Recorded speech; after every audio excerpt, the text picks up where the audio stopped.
You say Donald Trump, if he is reelected, it will be the end of the republic. What do you mean? He's told us what he will do. People who say, well, if he's elected, it's not that dangerous because we have all of these checks and balances. One of the things that we see happening today is a sort of a sleepwalking into dictatorship in the United States. Liz Cheney warning against a second term for Donald Trump. And Senator Lindsey Graham is replying, well, with a warning of his own. I think a continuation of the Biden presidency would be a disaster for peace and prosperity at home and abroad. Liz's hatred of Trump is real. I understand why people don't like what he does and says at times, but in terms of actions and results, he was far better president for Biden. And if we have 4 more years of this, Liz Cheney, then we won't recognize America and the world will be truly on fire. Fox News contributor and columnist for The Messenger, Joe Concha, joins us now. Joe, good morning to you. 2 very different messages coming from the Republican Party. So weigh in on this divide for us. Well, I think Senator Graham is 100% correct, Carly. Liz Cheney, who was ousted from Congress last year by a decisive margin, is just looking to sell books at this point. And you can be sure that other media outlets, as we've seen, will give her ample airtime to do so. She's a 2023 version of Michael Avenatti. But let's look at the world under the Trump administration using facts.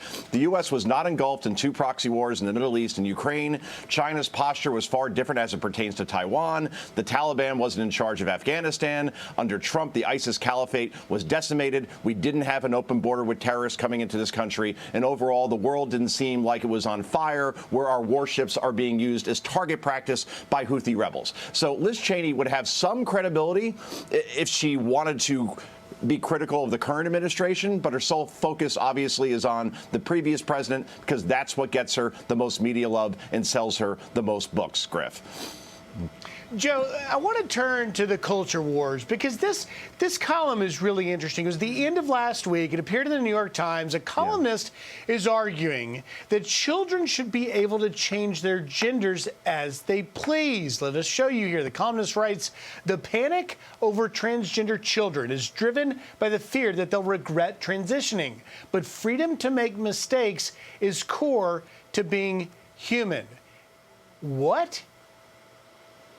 Making a mistake, Griff, as a kid is accidentally lighting the living room carpet on fire, or maybe getting overserved at a senior party, your sophomore year. Those are mistakes that you make maybe as a teen. This is one heck of a mistake to make, changing your entire gender. And parents should absolutely be made aware before such a decision is being made, because maybe you don't get a do-over in these situations. But of course, the New York Times endorses this. But I wonder if the editors who approved this particular column would be okay if their 10-year-old decided they wanted to be a different sex. I have a feeling that wouldn't be the case, Carly.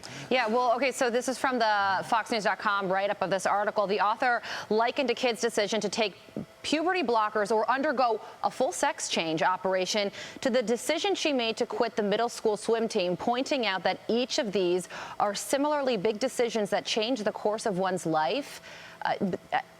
She's talking about surgery here that changes a person physically and in some ways cannot be reversed. So this is I guess a small fraction of the American public, but a loud vocal minority, and in some cases they're swaying public opinion here.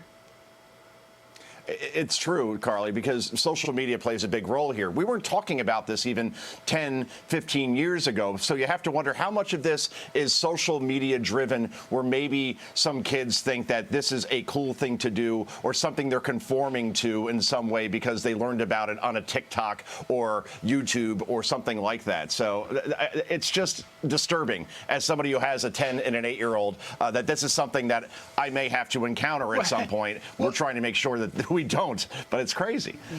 Well, and you're trying to keep them from making mistakes to put them on the right path. I wouldn't anymore let an 8 or 10-year-old get a tattoo, and there's laws against being under 18 to get one, to a major decision like that. Point. Joe Concha, thank you for getting up early and kicking things off on this Monday for us. Sure. I'm Steve Doocy. I'm Brian Kilmeade. And I'm Ainsley Earhart. And click here to subscribe to the Fox News YouTube page to catch our hottest interviews and most compelling analysis.